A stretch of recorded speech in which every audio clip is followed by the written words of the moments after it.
Like many of your favorite Law and Order shows, I think this case is closed. Samsung has won the year for the best smartphones. And I think it's time to get rid of my iPhone. Let's get right into it.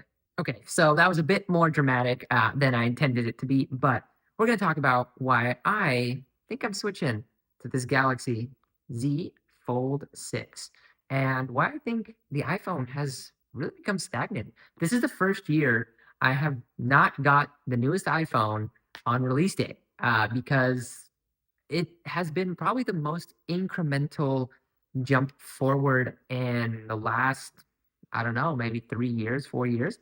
And so for someone coming from an iPhone 12 or 13 to a 16, maybe they might see uh, a big improvement, but not someone from an iPhone 15 Pro Max.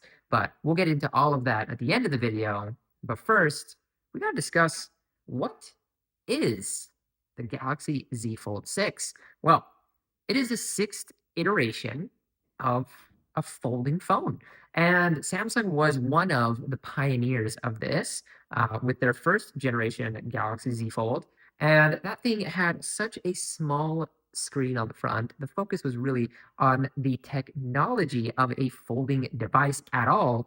And now we've really hit that point where their improvements are much smaller, but they're in the areas where there were pain points. And so, as someone who has used a Z Fold 3, a Z Fold 4, not the 5, but now I've used the 6 as well. And this has been something that I've had my SIM card in. I received calls and texts on. I'm really using this thing.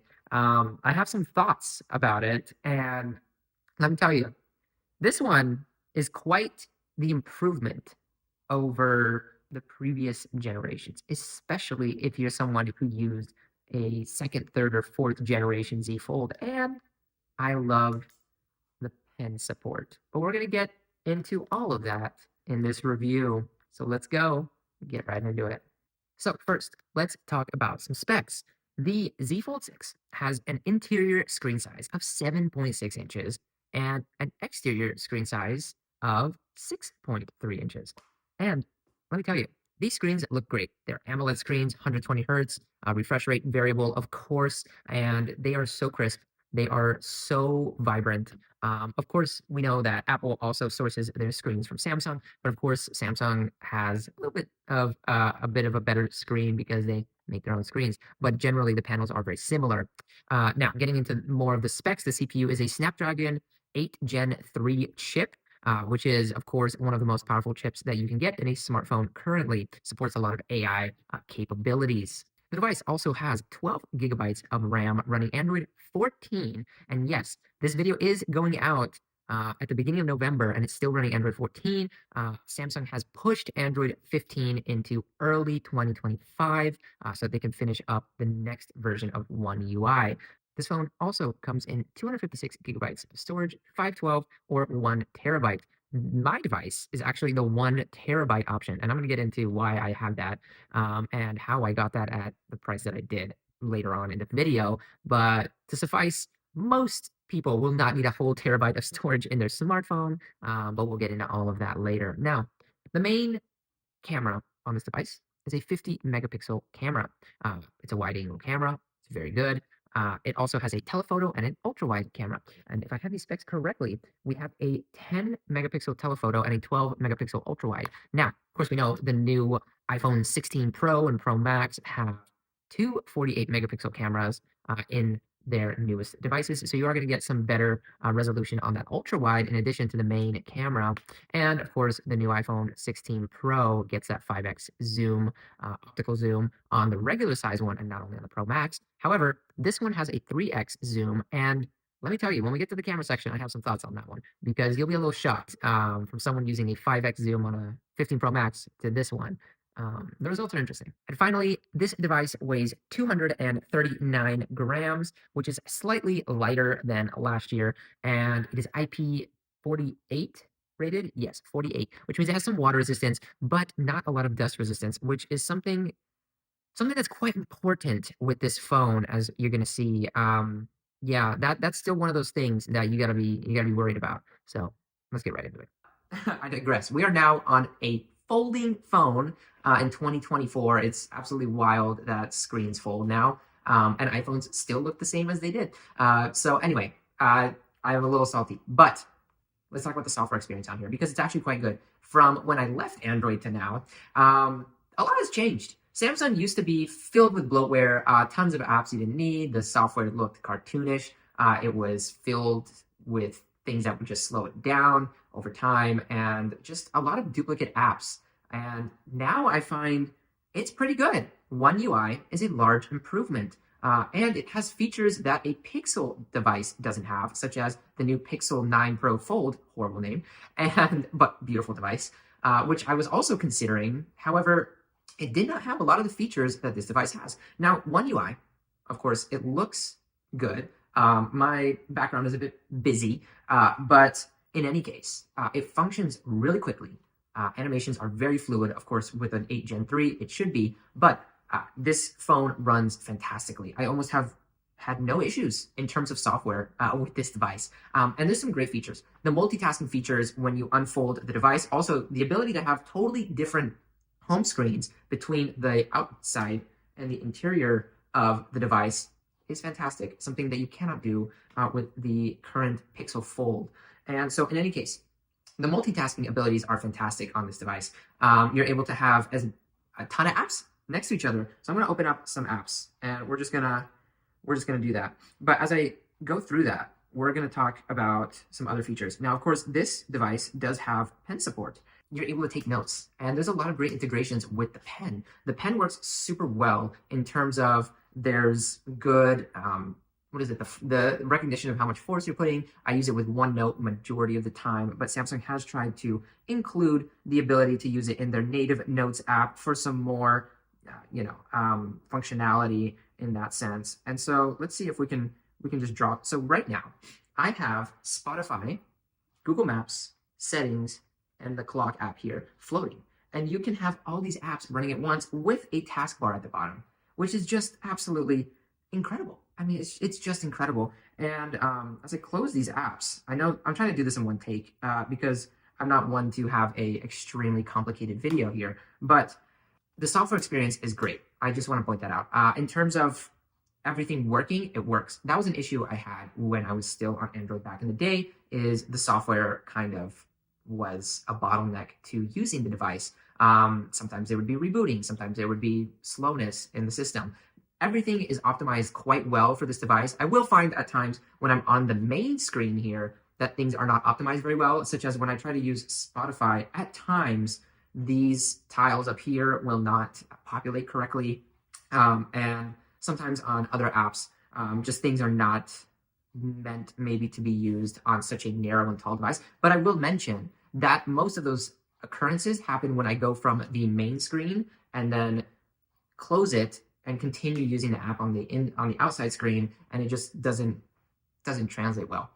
That being said, overall, the software experience is great. There's a lot of customizability. As you can see, I have a different clock for my lock screen and such. And so just having all of this ability to customize, or not if you don't want to. I'm really not one to customize a ton. I keep my icons how they are. I don't have a custom theme really, other than some colors on the way the buttons look. But otherwise, the software feels great. It feels snappy. It feels like a flagship phone. That is not a bottleneck for me in terms of this device. The multitasking is great, and something that on a phone like this is really important.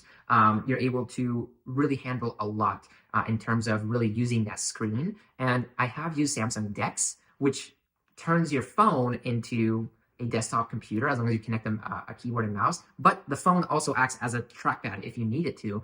So it's really cool to see that functionality built into the Samsung phone, which even a Google phone might not have. I've actually never owned a Samsung phone. So this is my first Samsung. And I really didn't because of the software. But now the software is so good that it doesn't really hinder the performance and usability of the phone. It actually makes it better, as it was intended before, where it was otherwise really bogged down by all the things Samsung tried to do. It tried to be the master of all, but really was a master of none. And now it really feels it's coming into its own and really mastering everything. Of course, we have all the new AI features. So when you're on a phone call, it can transcribe the phone call and your voicemails and everything like that. but it can also translate those phone calls if you're speaking a different language as the person who you're on the phone with, and it'll do that live, which is absolutely incredible.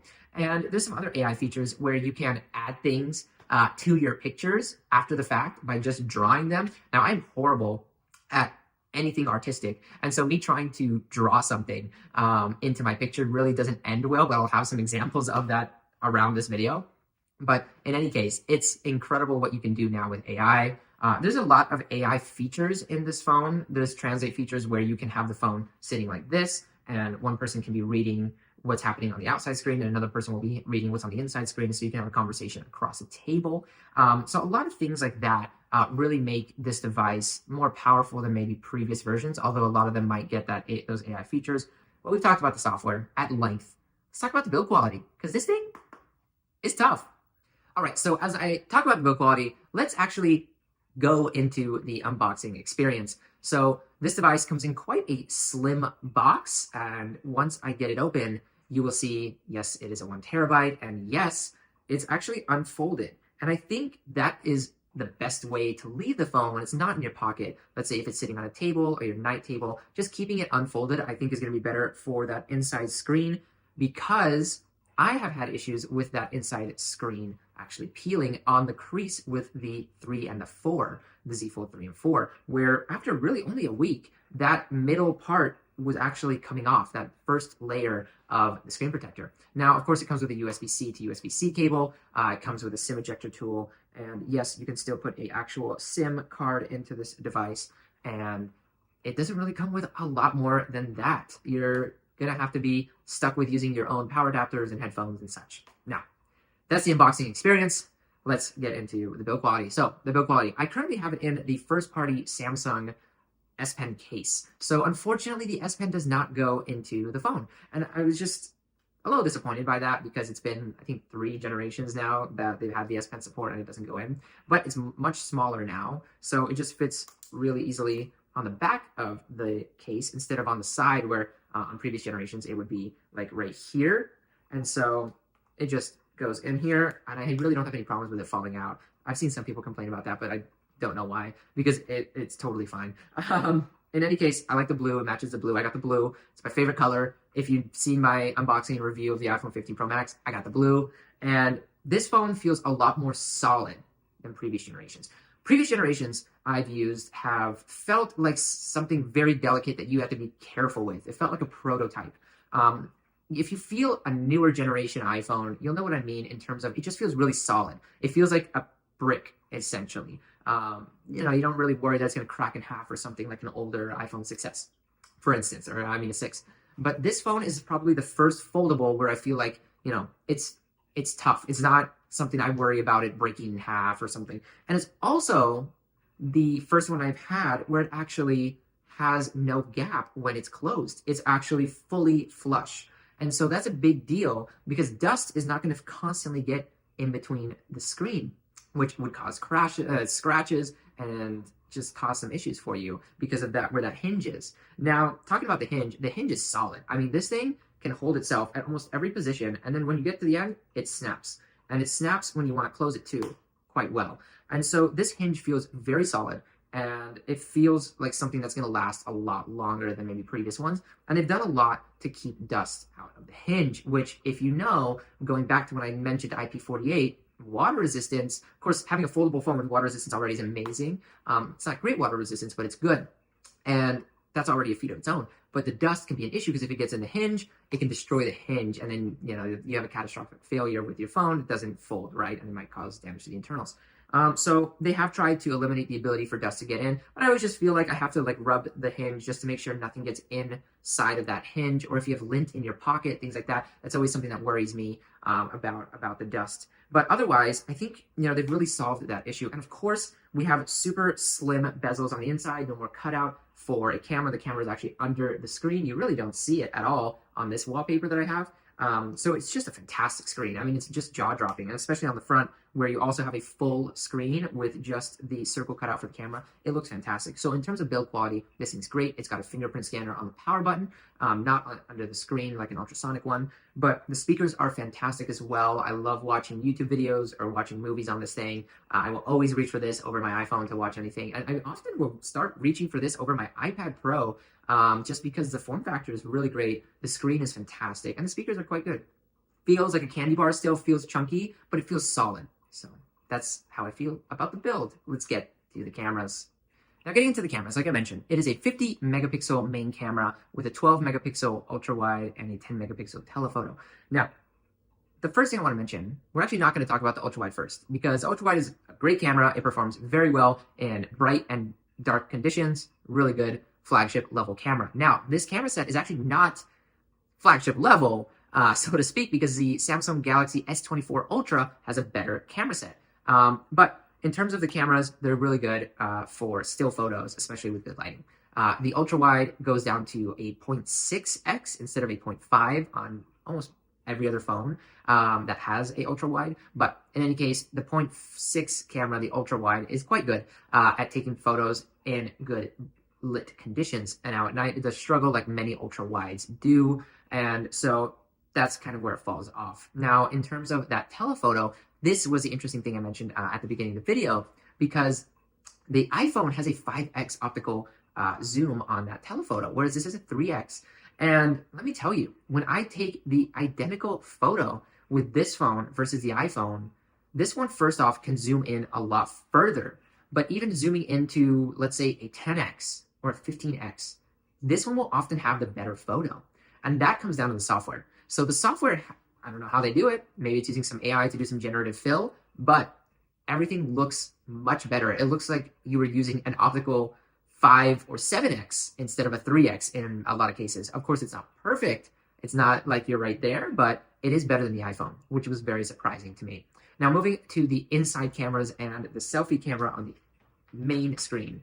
They're nothing to write home about. The camera on the interior screen of the device that's under the screen, not good. A bit, it feels like you're looking through plexiglass. Like, you can see really well through, like that's no problem. But it's just like, it's just not that sharp. Because it is, again, under the screen, so there's limitations there. The selfie camera is fine. It gets the job done, but again, if you're really going to take a photo on this phone, what you want to do is unfold it and use the screen here as a viewfinder, which we can do here, and you're going to see yourself right now. So this is what I'm filming with, and well, you use that as a viewfinder and you take it with the main camera, because you're going to get a way better shot out of that photo. And in any case, that's really all I have to say about the cameras, because I told you about the video quality. It's not that great all the time. The iPhone blows it out of the park. Now, in most cases, the video is fine. It is almost flagship quality, I would say, but there's just no touching the iPhone video. But let's get to some other topics. So what's the verdict on the Galaxy Z Fold 6 from an iPhone user's perspective? Well, I think I'm switching to this phone. Although I have said some things about the cameras, they are still very good. I mean, I was using the best camera in the best phone for a number of years, and so my perspective is from that. And taking myself back a little bit and understanding, okay, well, this is not the absolute best, but it is still very good. And just being able to understand, like, look, this technology is insane. I mean, this phone has 2 screens. One of them folds. They look incredible. They're 120 hertz. It's super fast. Like, it has, it's incredible. I mean, you have to understand, all of these phones, the things we have in our pockets are just insane. They're so small and packed with so much technology and so much innovation. Yes, there's incremental changes, but it's, and look, I don't love the Porsche 911, but it's much like the Porsche 911, where they're not dramatically changing it now, but they're just perfecting it little by little.